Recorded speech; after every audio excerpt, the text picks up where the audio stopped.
Krishna, I'm Sunita Sunil with you in 2-minute Mahabharata stories. Let us continue with Anushasana Parva. It's a very beautiful story to understand with examples and morals for our day to day life. So let us continue with this and keep watching my channel and subscribe if you haven't done so and give a good comments and thumbs up as usual. So let us continue. This Anushasana Parva means Book of Instructions. It is 13th of 18 books of the Indian epic Mahabharata. It has 2 parts and 158 chapters. Sometimes this Parva is referred as Book of Precepts. Anushasana Parva continues the theme of Shanti Parva, which we have already seen it previously. That is a discussion of duties of a ruler, the rule of law, instructions on dharma for those close to the leader, the dialogue between Yudhishthira, Bhishma, and other rishis.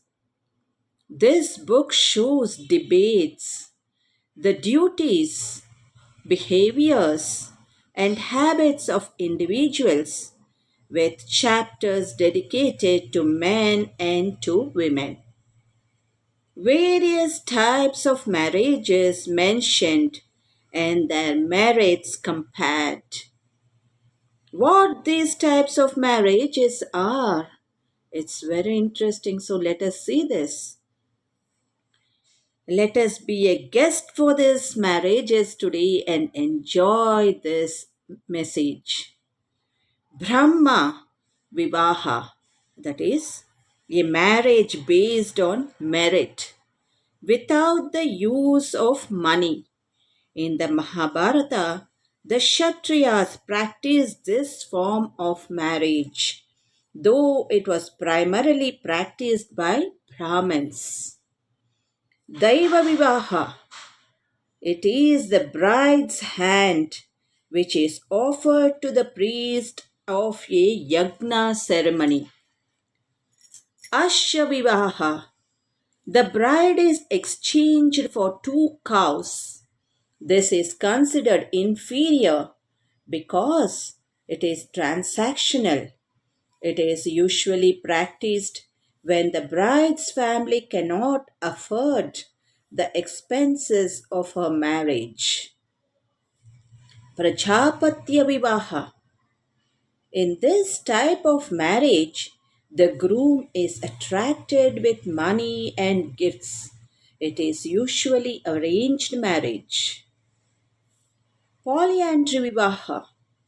This is the marriage of Draupadi to the 5 Pandavas. Mahabharata clearly states that it is a great adharma for a woman to have multiple husbands. In Dharmasastras, including the Manusmriti, it mentions 8 forms of marriage.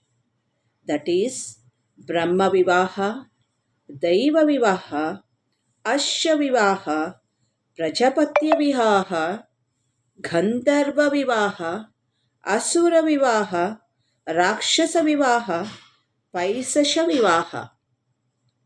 What is Gandharva Vivaha?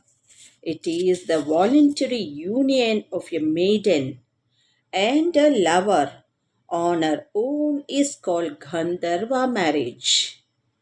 Otherwise, it is love marriage. In Mahabharata, the marriage of King Shantanu with Ganga and Matsyakanya Satyavati are the example of Gandharva Vivaha. What is Asura marriage? In Hinduism, where groom gives wealth to the bride's family in exchange of her. What is Rakshasa Vivaha? The marriage performed after a non-consenting maiden is sieged by force or abducted by a man. What is Paisasha Vivaha? It is when a man rapes a woman who is asleep, intoxicated, or mentally challenged. It is non righteous marriage. Also, Manusmriti script, it tells as a sinful act. This Anushasana Parva recites many symbolic tales and legends, such as the legend of Nachiketa, as well as the death and last rites of Bhishma. Who is Nachiketa? He is the son of sage Vajashravas or Uddhalaki. In some traditions, it is called as Uddhalaki also. He is the child protagonist of an ancient Indian dialogical narrative about the nature of the Atma, that is, soul. His allegorical story is told in the Kathapanishad. If you see Katha Upanishad, you will know about this story in detail. Though the name has several earlier references, he was taught self knowledge, knowledge about the Atman, that is the soul, and the Brahman, which is ultimate reality. Brahman meaning is not the caste, but it is ultimate reality, by Yama, the god of death. Nachiketa is noted for his rejection of material desires, which are ephemeral, and for a single minded pursuit of the path of self realization, that is, moksha. There is a controversial book in the Mahabharata in the 2nd century CE, Spitzer manuscript found in Kizil Caves, China. In this, there is table of contents of Virata Parva, which is not mentioned in that, and Anushasana Parva is also not mentioned. Similarly, the old Mahabharata manuscripts in Sarala script discovered in Kashmir do not include this parva.